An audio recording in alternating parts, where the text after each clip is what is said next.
जो आज इस महफिल में मैं कहना चाहता हूं और आप हज़रात के जरिए और आगे तक पहुंचाना चाहता हूं। आज हर परिवार में, हर घर में 10 साल से लेकर के ऊपर के बहुत 18, 15, 20, 25 साल के बच्चे हर घर में माशाल्लाह मौजूद हैं। अल्लाह पाक उन सबको सेहत तंदुरुस्ती अता फरमाए, उनकी नस्लों को परवान चढ़ाए। लेकिन मेरी उन माँ बापों से जिनके बच्चे इस उम्र के अंदर हैं, सबसे पहली ये बात जो मेरे दिल के अंदर चुभती है और कहना चाहता हूँ, हर घर में जाकर नहीं कह सकता, लेकिन आज बहुत अरसे के बाद ये मौका मिला है। लगभग 4 साल हो गए, जैसा जुबैर साहब ने बताया, वो हकीकत है कि आज हमारा बच्चा रात को 10 बजे के बाद, 11 बजे के बाद घर के अंदर नहीं है।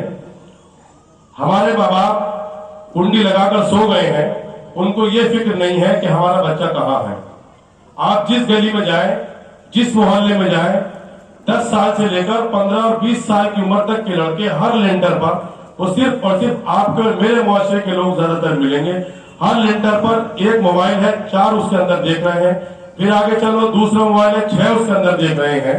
मेरी उन माँ बापों से, उन भाइयों से, उन बहनों से खास तौर से ये गुजारिश है कि इतने खराब वक्त में जिस बच्चे को आप 10 रुपए रोज देते हैं या 20 रुपए रोज देते हैं, इंटरनेट का रिचार्ज 400 रुपए से 350 रुपए रोज से कम महीने का नहीं है। आपने आज तक उस बच्चे से ये मालूम नहीं किया कि तेरे पास इंटरनेट का रिचार्ज कराने के लिए पैसे कहां से आए। जिस बच्चे को आप 20 रुपए या 10 रुपए रोज देते हो, उसके पास 8,000 का, 9,000 का, 10,000 का या और कम बढ़ती रकम का मोबाइल है। उससे आज तक आपने ये नहीं पूछा कि आपके पास ये मोबाइल आया कहां से। जो आपके मेरे घर परिवार की बच्ची घर से निकलकर पढ़ने जाती है, जिसको हमने कभी कीपैड का मोबाइल नहीं दिया और वो सहेली का कहकर 10,000 का मोबाइल घर के अंदर लाती है और रात को बिस्तर के अंदर घुस के उसको देख रही है, आज तक मेरे भाई या बहन ने सवाल नहीं किया कि तेरे पास ये मोबाइल आया कहां से।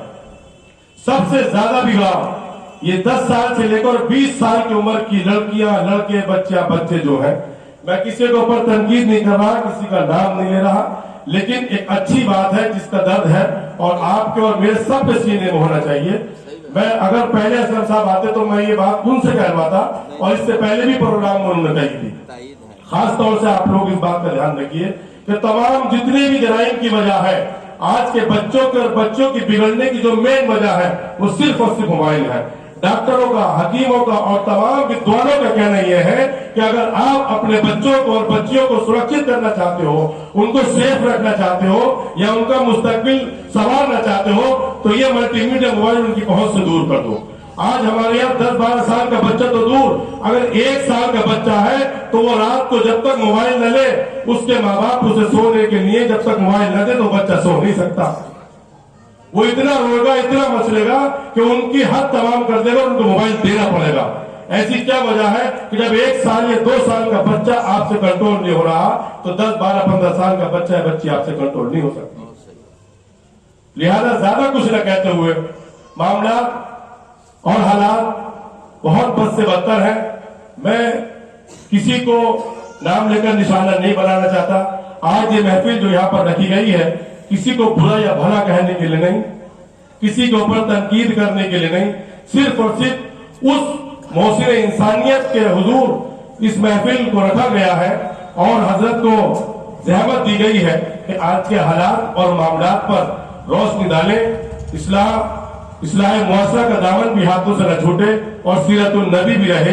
लिहाजा मैं बहुत लंबी चौड़ी बात न करते हुए आपसे रियाज से ये गुजारिश करता हूं कि खासतौर से आप हज़रात इस महफिल से ये पैगाम जरूर लेके जाएं कि आप अपने बच्चों की जिंदगी से मोबाइल को जितना दूर कर देंगे, वो बच्चे आपकी इज्जत भी करेंगे, आपका मर्तबा भी समझेंगे, आपके मुकाम को भी समझेंगे।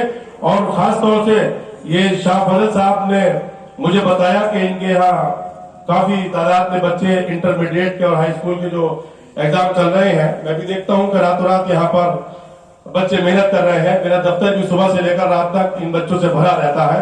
आप सभी हजरात इन बच्चों के लिए और पूरे हिंदुस्तान में जितने भी बच्चे लोग एग्जाम दे रहे हैं, वो चाहे दीनी मदारिस हो या स्कूल हो, उन सब के लिए दुआ फरमाए। अल्लाह पाक इन सबको कामयाबी अता फरमाए। लिहाजा बहुत लंबी चौड़ी बात न करते हुए हमारे बीच आली जनाब हजरत मौलाना मुफ्ती अब्दुल समी साहब दिल्ली से तशरीफ ला चुके हैं। हजरात, जैसा कि आप की शख्सियत किसी भी तारुफ की मोहताज नहीं है। आपने जैसे हालातों का और जैसे मामलातों का सामना किया है, मैं उन तमाम हालात और मामलात को अल्फाजों से बयान नहीं कर सकता। जैसा कि हजरत आप सभी हजरत जानते हैं कि आसमान से पड़ने वाली बारिश को अपनी पहली बूंद को मिटाना और खपाना पड़ता है, जब कहीं जाकर ये जमीन, ये धरती उसके वजूद को तस्लीम करती है। इसी तरीके से मौसूफ ने अब अरबाब इल्म फन की दुनिया में अपने वजूद को खपाया और मिटाया, अपनी हस्ती को फना किया, जब कहीं जाकर इस दुनिया ने, इस अरबाब इल्म फन की दुनिया ने आपके वजूद को तस्लीम किया है और आपके वजूद को समझा है। इसलिए मैं हजरत से खास तौर से गुजारिश करूंगा कि इस्लाह मुआशरा पर खास तौर से रोशनी डालें और किसी को अच्छा बुरा न कहते हुए सिर्फ और सिर्फ, मैं हजरत को समझा नहीं रहा हूँ, मैं माजरत के साथ कह रहा हूँ कि जैसे हालात है आप बेहतर जानते हैं। आप हजरत के हवाले मैं हजरत की अजीम शख्सियत को कर रहा हूँ। आप हजरत नारे तकबीर से हजरत का इस्तेमाल कीजिए। नारे तकबीर।